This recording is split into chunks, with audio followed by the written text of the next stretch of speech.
Reagent এরকম একটা black bottle দিয়ে দিলে আইডেন্টিফাই করা পসিবল নয়, কিন্তু ফুচেটটা তোর যদি লেখাও থাকে then also you have to write uses of Fouchet's reagent, ঠিক আছে? তো বেনেডিক্টস যদি লেখাও থাকে তাহলেও you have to write the uses of Benedict's reagent, ঠিক আছে? তাহলে এখানে আমরা কটা দেখতে পাচ্ছি, 5টা রিয়েজেন্ট দেখতে পাচ্ছি যেগুলো আমরা টেস্ট করেছি। বেনেডিক্টস রিয়েজেন্টের বটল আছে, ফুচেটস রিয়েজেন্টের বটল আছে, সালফোস্যালিসাইলিক অ্যাসিড আছে। কিসে সালফোস্যালিসাইলিক অ্যাসিড ইউজ হয়েছিল? In which test? Protein detection. আচ্ছা, দেন সালফার পাউডার আছে ফর হেজ সালফার, আর এখানে বাফার সলিউশন আছে, and the pH of this buffer is 4, so this is acidic buffer. Okay, so যেখানে আমাদের অ্যাসিডিক বাফার দরকার কিছু ডাইলিউট করার জন্য আমরা কিন্তু অ্যাসিডিক বাফার ইউজ করব, ঠিক আছে? তাহলে এই বটল রিয়েজেন্ট এরকম থাকবে, মেনলি কটাই আছে। So you have to identify what is it and what are the uses of this reagent. Okay, for our ELISA test, enzyme linked immunosorbent assay, ELISA পড়ানো হবে ডিটেলসে, কিন্তু জাস্ট ইনস্ট্রুমেন্টটা দেখ। এলাইজার জন্য আমাদের এলাইজা প্লেট থাকে, সেই প্লেটটা এখানে প্রোভাইডেড নেই, এলাইজা প্লেট পরে দেখানো হবে। ওকে, সো মাইক্রোপ্লেটটা কীরকম হয়, 12x8 এর একটা রেক্ট্যাঙ্গুলার বক্স টাইপের হয়, যার ভেতরে ওয়েলস থাকে, মানে এদিকে থাকে 8টা, এদিকে থাকে 12টা, সো টোটাল হচ্ছে 96 মাইক্রো ওয়েলস থাকে। তো সেই প্লেটটা সমেত মানে 96 ওয়েলস থাকে, মানে কি those wells are used for individual samples. তো 96 ইন্ডিভিজুয়াল টেস্ট আমরা ওর ভেতরে করতে পারি। 96 মানে 12 রো ইন্টু কলাম করলে 96 আসবে। ওকে, সো 12 এদিকে 12 থাকে হরিজন্টালি, ভার্টিক্যালি 8 থাকে, একটা আলাদা আলাদা পার্সনের। So for a same test of different persons, like আমরা TSH মেজার করব। ওকে, তো TSH মেজার করব আমরা 96 পার্সনের একসাথে TSH স্যাম্পল থেকে মেজার করতে পারি, সো একসাথে পারবো। ওকে, সো এই প্লেটটাকে এখানে বসিয়ে আমরা সেটাকে ওয়াশ করি, মানে বারবার রিয়েজেন্ট দিতে হয়, ওয়াশ করতে হয়, প্রসিডিওর পরে বলা হবে। তো এর ভেতরে দিলে এই যে ওয়াশ সলিউশন, ওয়েস্ট বটল সব এখানে রাখা আছে, ও নিজে থেকেই অ্যাসপিরেট করবে। এই যে নজলসগুলো আছে দেখতে পাচ্ছিস, ওগুলো দিয়ে স্যাম্পল অ্যাসপিরেট করে নেবে বা রিয়েজেন্ট অ্যাসপিরেট করে নেবে, মানে আমাদের ম্যানুয়াল ওয়াশিং করতে হবে না, ইন্ডিভিজুয়াল ওয়েল ইন্ডিভিজুয়াল টেস্ট টিউবের কাজ করে। ওকে, তারপরে হচ্ছে ওয়াশিং হয়ে গেলে আমরা এর ভেতর প্লেস করে এখানে প্রোগ্রাম সেট করে দেবো, তখন ও কী করবে, অ্যাবজর্বেন্স মেজার করবে। তোদের এখনও কলোরিমিটার পড়ানো হয়নি, এখনও স্পেকট্রোফটোমিটারের লজ পড়ানো হয়নি, এই নেক্সট সেমিস্টার থেকে শুরু হবে। তো এটা হচ্ছে আমাদের ELISA reader, this is ELISA washer, ELISA reader, দেখ লেখা আছে রিডার ওয়াশার, পরীক্ষার সময় এগুলো কভার করা থাকবে। ওকে, সো এগুলো এখনই অত ইম্পর্টেন্ট নয়, জাস্ট দেখানোর জন্য সব একবারে দেখিয়ে দেওয়ার কথা আমাদের, দেখিয়ে দিচ্ছি। আর পরে যখন এলাইজা পড়ানো হবে, এলাইজা তখন ভালো করে বোঝানো হবে। আচ্ছা, this is a centrifuge machine. Okay, this is a centrifuge machine. এখানে দেখ অনেকগুলো টিউব, টেস্ট টিউব রাখার জায়গা আছে। তাহলে আমরা যে ব্লাড স্যাম্পল যখন কালেক্ট করি তারপরে সেই ইন্ডিভিজুয়াল স্যাম্পলগুলোকে সেন্ট্রিফিউজ করানো হয়। তো সেন্ট্রিফিউজ কেন করানো হয়? সেডিমেন্টেশনের জন্য। তো যত আমরা স্পিডে সেন্ট্রিফিউজ করব বা রোটেশন করাবো, তত হেভিয়ার পার্টিকেলগুলো আস্তে আস্তে নিচে চলে আসবে। এইভাবে আমরা অর্গানেল সেপারেট করতে পারি সেল থেকে, ঠিক আছে?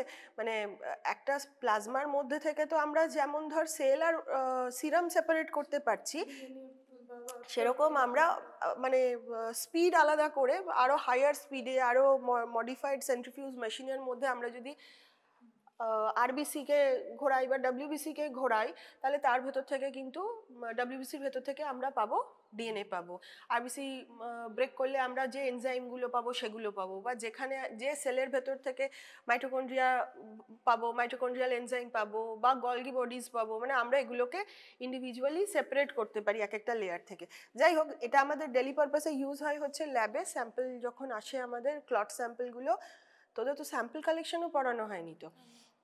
তো ঠিক আছে, তো যখন ওই ক্লট ভায়ালে স্যাম্পল কালেক্ট করা হয় যেটাতে অ্যান্টিকোয়াগুলেন্ট দেওয়া থাকে না, সেই জন্য একটা ক্লট ফর্মেশন হয় আর সিরামটা উপরে সেপারেট হয়ে যায়। তো সেই সিরামটা, ক্লিয়ার সিরামটা আমাদের সব বায়োকেমিক্যাল টেস্ট জন্য আমরা ইউজ করি, মানে liver function test, lipid profile, hormone panels and everything. তো সিরাম সেপারেশনের জন্য আমরা সেন্ট্রিফিউজ মেশিন ইউজ করব, ঠিক আছে? এটা কি আমরা খুলে দেখতে পাবো? হ্যাঁ মানে এই মেশিনটা তো দেখেই চিনতে পারার কথা, এখানে তো এই দেখ স্পিডোমিটার আছে আর কি, মানে তুই কোন স্পিডে দিতে চাস, ঠিক আছে, ইন্ডিভিজুয়াল নাম্বারিংগুলো এক একটা আরপিএম সেট করা আছে, তো তুই সেই সেটে দিয়ে দিবি, দিয়ে এটাকে, আর যেটা সব থেকে ইম্পর্টেন্ট ব্যাপার সেন্ট্রিফিউজ ইউজ করা, সেটা হচ্ছে এটাকে সবসময় ব্যালেন্স করতে হয়, মানে হ্যাঁ মানে তো এখানে যতটা দেওয়া আছে উল্টো দিকেও ঠিক ততটা দিয়েই ব্যালেন্স করতে হবে, না হলেই স্পিড গন্ডগোল হবে এবং পুরো ভেতরটা টিল্ট হয়ে যাবে, ঠিক আছে। তো এখানে দেখ সেইভাবে প্লেস করা নেই, কিন্তু এখানে একটা এক্সট্রা দেওয়া আছে, তা আমি যখন চালাবো তখন আমি যেন দেখবো যে এইভাবে অপোজিট ডিরেকশনে যেন ব্যালেন্স করা থাকে ওয়েট। আর এদিকে যদি আমি একটা দিই তাহলে আমাকে এই এক্স্যাক্ট 180 ডিগ্রিতে আরেকটা প্লেস করতে হবে, ঠিক আছে। আচ্ছা এটা কি তোরা বল, এটা ক্লাস 9 এর জিনিস, বল। এটা কনিক্যাল ফ্লাস্ক, ঠিক আছে, কনিক্যাল ফ্লাস্ক। তাহলে এটা আমাদের বিভিন্ন মেজারমেন্ট ইয়ে করে কোনো মিক্স কিছু করার জন্য আমাদের এখানে ইউজ করা হয়, রিএজেন্ট মিক্সিং এর জন্য বা প্রিপারেশনের জন্য। আচ্ছা এটা হচ্ছে স্পেকট্রোফটোমিটার, এখানে লেখাই আছে পরিষ্কার, এটা একদম বেস মডেল। এখানে দেখ এর ভেতর একটা কিউভেট প্লেস করার জায়গা আছে, এই যে এটা হচ্ছে একটা কিউভেট, ঠিক আছে, এটা একটা ছোট মানে special type of test tube, যেটার 1 সেন্টিমিটার হচ্ছে সব দিকে, এটা কিউব অফ 1 সেন্টিমিটার। তা এটাকে আমরা এইভাবে এখানে প্লেস করতে পারি এর ভেতরে, ঠিক আছে, যাতে এখান থেকে লাইট বিমটা পাস করে। আচ্ছা আমরা কিভাবে প্লেস করব, দেখ একদিকটা ওপেক একদিকটা ট্রান্সপারেন্ট, তো যে আর ভেতর দিয়ে লাইট পাস করতে পারবে আমরা এখানে সেইভাবে প্লেস করব, ওকে। তো এটাকে এইভাবে প্লেস করব যাতে লাইটটা এর ভেতর দিয়ে পাস করতে পারে। দেখ এখানে এদিকটা ব্লক, কিন্তু এদিকে ফাঁকা আছে, এখান থেকে দেখলে দেখবি এদিকে একটা লাইট সোর্স আছে, তো লাইটটা যাতে এর ভেতর থেকে পাস করতে পারে সেইভাবেই এটাকে আমরা বসাবো। যখন তোদের পড়ানো হবে স্পেকট্রোফটোমিটার, এখানে দেখে নে, এই যে, তাহলে এটা আইডেন্টিফিকেশনের জন্য স্পেকট্রোফটোমিটার পারবি। এটা আর এলাইজা রিডার কিন্তু অনেকটা একরকম দেখতে, কিন্তু এর ভেতরে আছে হচ্ছে এরকম কিউভেট প্লেস করার জায়গা আছে, যেখানে এলাইজা রিডারের কিন্তু সেটা ছিল না, এলাইজা রিডারে পুরো প্লেট রাখার জায়গা আছে, ঠিক আছে। আচ্ছা তারপরে বল এটা কি, বল। বিকার, এটা কি, এটাকে বলে ভলিউমেট্রিক ফ্লাস্ক, ঠিক আছে। তা ভলিউমেট্রিক ফ্লাস্কে দেখ 1000 মিলিলিটার মানে 1 লিটার অবধি এখানে মার্ক করা আছে। ভলিউমেট্রিক ফ্লাস্ক মেনলি ইউজ কেন করা হয়, মিক্সিং এর জন্য, ঠিক আছে। ধর আমরা কোনো অ্যাসিড ডাইলিউশন করব, আচ্ছা অ্যাসিড ডাইলিউট করার জন্য আমরা কি করি, অ্যাসিডে ওয়াটার মেশাই না ওয়াটারে অ্যাসিড মেশাই না, কখনোই নয়, ওয়াটারে অ্যাসিড মেশাবো, ঠিক আছে। কারণ কেন করে, কারণ হচ্ছে যে হিট জেনারেশন যেটা হবে, আমি যদি একটা ভলিউমের মধ্যে যদি অ্যাসিডের মধ্যে যেই ওয়াটার দেব বিশাল একটা হিট জেনারেশন হবে, তো বাস্ট করতে পারে, সেই জন্য আমরা ড্রপ বাই ড্রপ অ্যাসিড কিন্তু যে সলভেন্টটার মধ্যে আমরা ডাইলিউট করছি তার মধ্যে আস্তে আস্তে দেব, okay. What is this, measuring cylinder. Measuring cylinder, এখানে দেখ বিভিন্ন মেজারমেন্ট দেওয়া আছে, এটা বিভিন্ন মেজারমেন্টের হতে পারে, ওকে। Now this is কলোরিমিটার। কলোরিমিটার হচ্ছে স্পেকট্রোফটোমিটারেরই আরেকটু মডিফাইড ভার্সন, যেখানে আমরা এখানে অ্যাকচুয়ালি এটা ঢাকা রয়েছে, এনিওয়ে এইটা হচ্ছে এই দেখ অটো কলোরিমিটার, ঠিক আছে। তো এটা হচ্ছে যেটা স্পেকট্রোমিটারে কিউভেট রাখার জায়গা ছিল, এটা হচ্ছে সেম কিউভেট প্লেস করার জায়গা। এখানে ডিফারেন্ট হচ্ছে তোর ওয়েভলেন্থ সেট করা যায় লাইটের, এখানে দেওয়াই আছে কোনটার জন্য কি কালার আসছে, ফিল্টার জন্য কোন নাম্বারের ফিল্টারে, ঠিক আছে। 7টা যে ওয়েভলেন্থ মানে লাইট ভিজিবল লাইট স্পেকট্রাম আছে কলোরিমিটার, সেগুলোকে ইউজ করে আমাদের কনসেন্ট্রেশন অফ সলিউশন মাপতে সাহায্য করে। তাহলে স্পেকট্রোফটোমিটারে আমরা জাস্ট অ্যাবজর্বেন্স মেজার করতে পারি, মানে একটা স্যাম্পলের মধ্যে দিয়ে লাইট পাস করালে সেই স্যাম্পলটা কতটা লাইট অ্যাবজর্ব করছে সেটা আমরা স্পেকট্রোমিটারে মেজার করতে পারি। আর কলোরিমিটার সেই সেম প্রিন্সিপাল ইউজ করে একটা সলিউশনের কনসেন্ট্রেশন মেজার করতে পারে, ঠিক আছে। তো এটা হচ্ছে আমাদের প্রিমিটিভ একটা ইনস্ট্রুমেন্ট, যেটা দিয়ে আমরা কোনো স্যাম্পলের আননোন স্যাম্পলের কনসেন্ট্রেশন মেজার করতে পারবো, ঠিক আছে। কলোরিমিটার তোদের নেক্সট সেমেই শুরু হবে পারবি। আচ্ছা নিচে একটা পিএইচ মিটার আছে, ঠিক আছে, একটা এই প্রোব আছে, এই প্রোবটাকে যেই আমরা সলিউশনের মধ্যে ইয়ে করব প্লেস করব, অমনি ওখানে মেশিনের ওই ডিসপ্লে যেটা ঢাকা রয়েছে ওখানে পিএইচ শো। আর এটা হচ্ছে ওয়েইং মেশিন, ব্যালেন্স, এটা হোল্ডার, টেস্ট টিউব হোল্ডার, এগুলোর ইউজ তো তোরা নিজেরাই বলতে পারবি। এটা হচ্ছে ফিক্সড পিপেট, এটা ফিক্সড পিপেট এই যে ফিক্সড ভলিউম পিপেট, ঠিক আছে। এটা হচ্ছে আমরা যে ম্যানুয়াল পিপেটগুলো ইউজ করি সেটা তো এটা, মানে এগুলো ম্যানুয়াল পিপেট আর এটা অটোমেটিক পিপেট, ঠিক আছে। এখানে জাস্ট প্রেস করে এখানে একটা প্লাস্টিকের টিপ ইউজ করতে হয়, মাইক্রোটিপ, যাতে স্যাম্পল কন্টামিনেট না হয়। ইচ স্যাম্পলের জন্য উই চেঞ্জ দ্য টিপ। এবার আমরা যেই প্লেস করে এটাকে রিলিজ করব প্রেশারটা, ফিক্সড ভলিউমটাই ও ড্র করবে।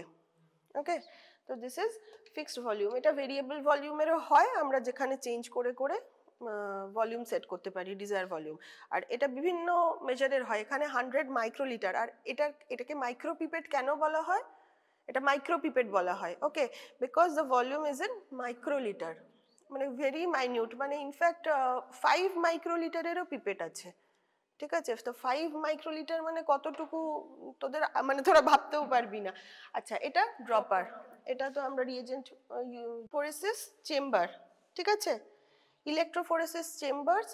তো এটা হচ্ছে আমাদের হরাইজন্টাল চেম্বার, এটা ভার্টিক্যাল চেম্বার। এখানে হরাইজন্টাল স্ল্যাব প্লেস করা যায় আর এর মধ্যে ভার্টিক্যাল স্ল্যাব প্লেস করা যায়। আচ্ছা, দিস ইজ ভর্টেক্স। ভর্টেক্স লেখাই আছে, এটাকে কভার করা থাকবে, ঠিক আছে।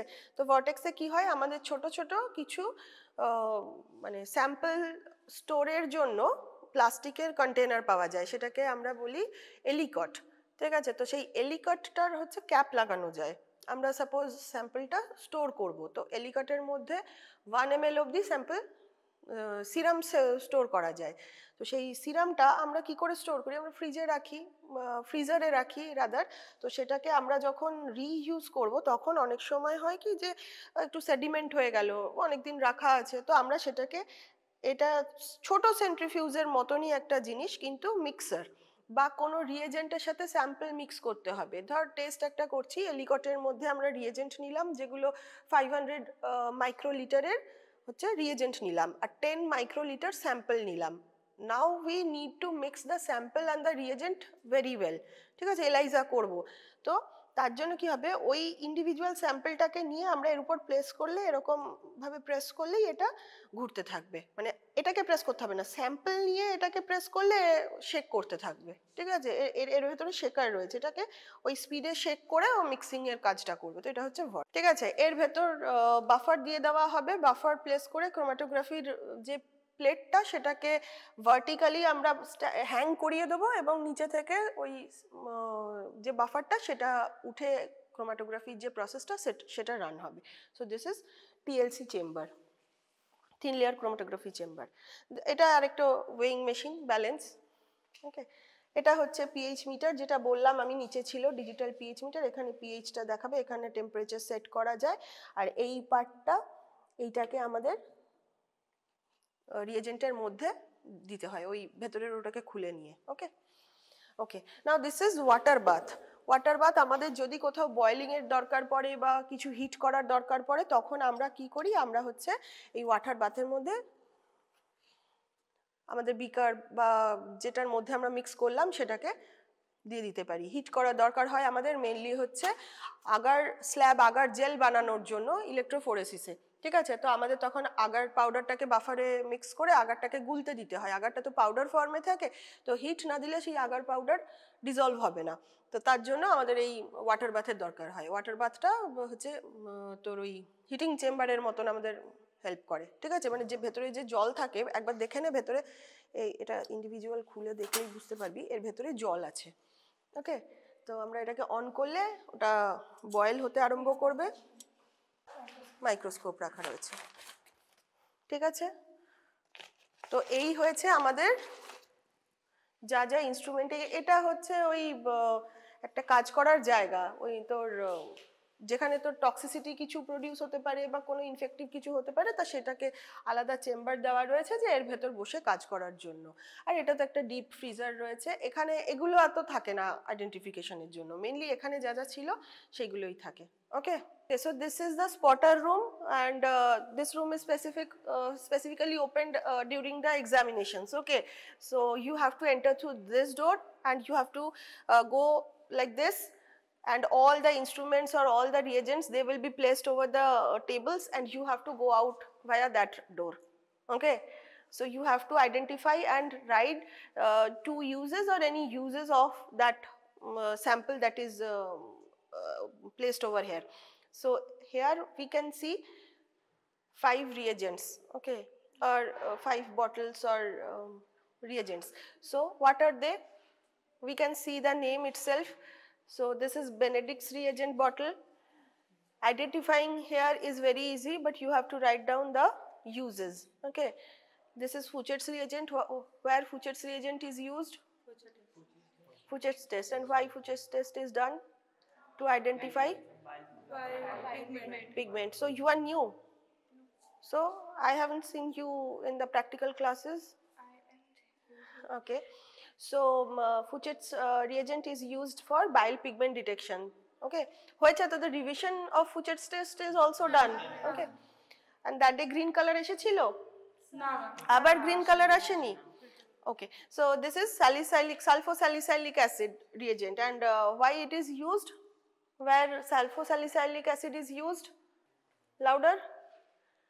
For detection of protein.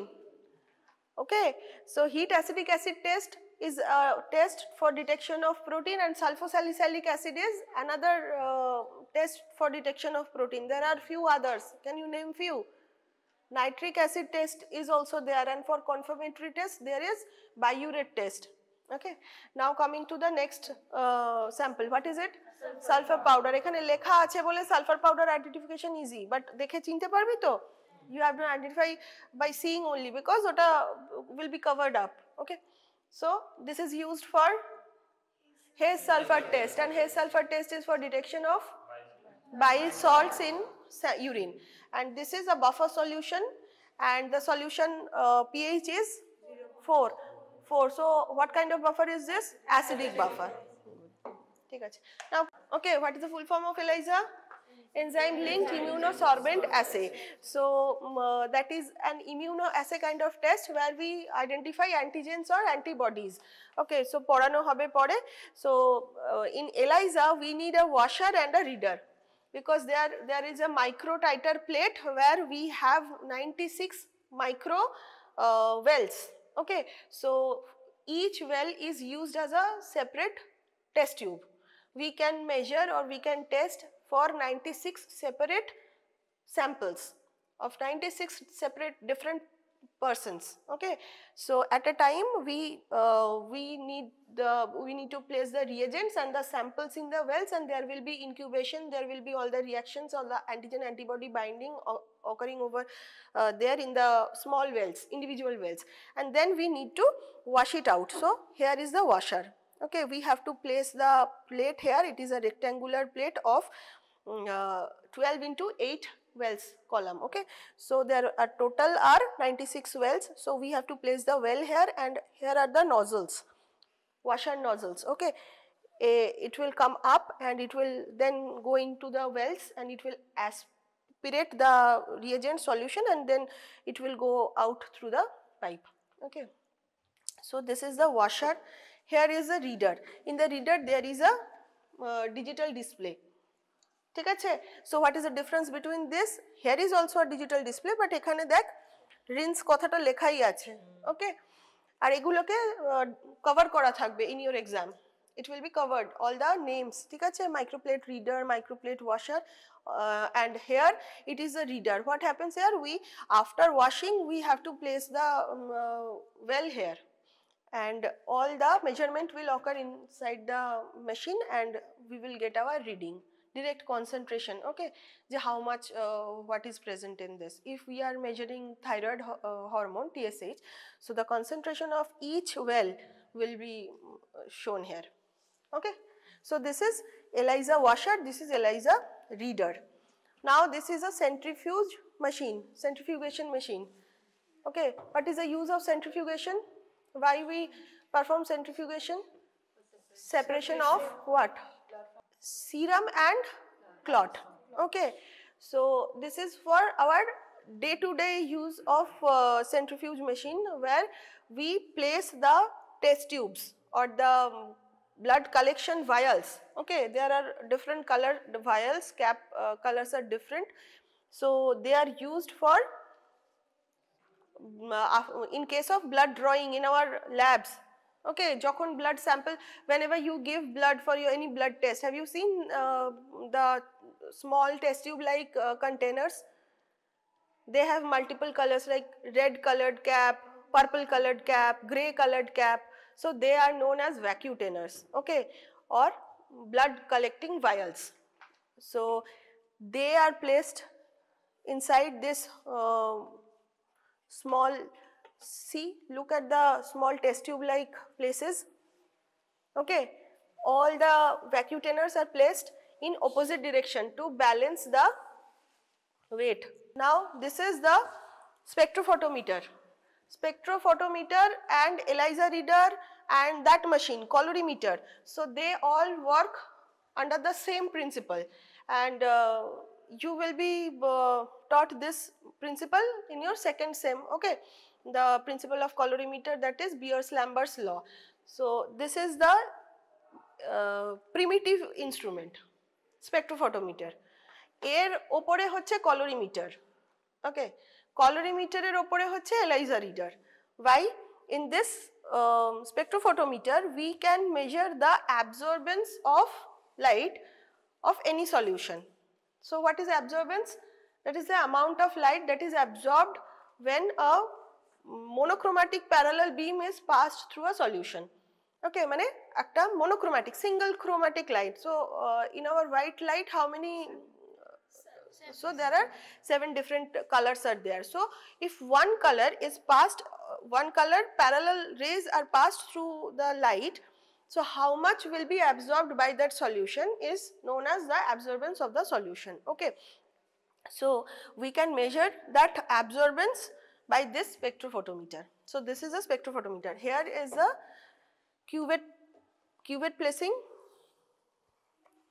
We can place our cuvettes. Cuvettes are filled with solution of which we want to measure the absorbance, and we have to place it here. And look, here is a light source. Okay, in that side there is a light source. The light will pass through the cuvette and the absorbance will be measured. And we can set the wavelength from here. Okay, see, there is a meter, wavelength meter. We can set the desired wavelength by our choice. Okay, clear? So this is the spectrophotometer. This measures the absorbance of any solution. What is this? Beaker. This is beaker. This is, what is this? This is volumetric flask. Okay, volumetric flask. Here is the volume mark of 1000 milliliter or 1 liter. So why this flask is used? Same, for mixing any different reagents or dilution of acid or alkali, strong acid or alkali. So in case of dilution of strong acid or alkali, amra ki kori? We add water into acid or acid into water? Acid into water. Okay, so if we add water into the acid, it will create a huge heat. Okay, and it can burst the container, flask. So we have to add acid drop by drop in water. Clear? Now what is this? Measuring cylinder. This is cylindrical flask definitely, but this is measuring cylinder, because here are measurement marks over there and they can be of different sizes. Okay. Now this is a colorimeter, and it is a modified version of spectrophotometer. So how it is modified? In spectrophotometer we can measure the absorbance only, or how much light is absorbed. That was measured in our spectrophotometer. But in case of colorimeter, we can measure the exact concentration of that solution, okay, by the absorbance, or if we put a known concentration that is calibrated with a absorbance, here we can measure the concentration, okay. So here is only one cuvette placement place, and we can alter the wavelength by rotating this wheel, okay. Each number denotes individual wavelength for individual colored light, okay. So I hope you can write the uses of all these instruments, and this is a micro pipette, okay. This is a micro pipette and this is a manual pipette, taito. So in manual pipette we need to suck the reagent, and that was dangerous. So nowadays we don't use this, and by capillary action, if this we can use for minute volumes, but for larger volumes nowadays we use micropipettes and macropipettes, okay. So this is a micropipette because the volume here is in microliter, and this is a fixed volume micropipette because the volume here of 100 microliter is fixed, okay, we cannot change it. But there are variable volume pipettes also, in which we can rotate the head end, and we can fix desired volume, and it varies from 5 microliter, okay, like as small as 5 microliter we can measure out. So this is a micropipette. This is a dropper for reagent pickup, okay. Now these two are electrophoresis chambers. Electrophoresis chamber, this is a energy source, and here is a vertical chamber, here is the here is the horizontal chamber, here is the vertical chamber. This is vortex. So vortex is kind of a small centrifuge, okay, for individual sample mixing, and this may not be used for 100 microliter is half ml. Half milliliter. So half milliliter of reagent when mixed with 10 microliter of sample, that needs a proper mixing, yeah, because the sample size is very minute. So I will mix the reagent, the sample in the reagent, and I will place it over here, and this will rotate, this will shake, and it will mix the sample inside, okay. There will be a creation of a vortex, okay. So this is known as vortex mixer, okay. Now this is a chromatography jar. Chromatography jar used for thin layer chromatography, okay. So in case of thin layer chromatography you will be taught. So buffer is placed inside the container, and a plate that is marked with different amino acid or different protein which are needed to be separated. So we have to place it inside the buffer until a level, or until the lower end touches the solution, and we have to hang it, okay. So this is used for chromatography. This is again a electrical balance. This is a pH meter with a digital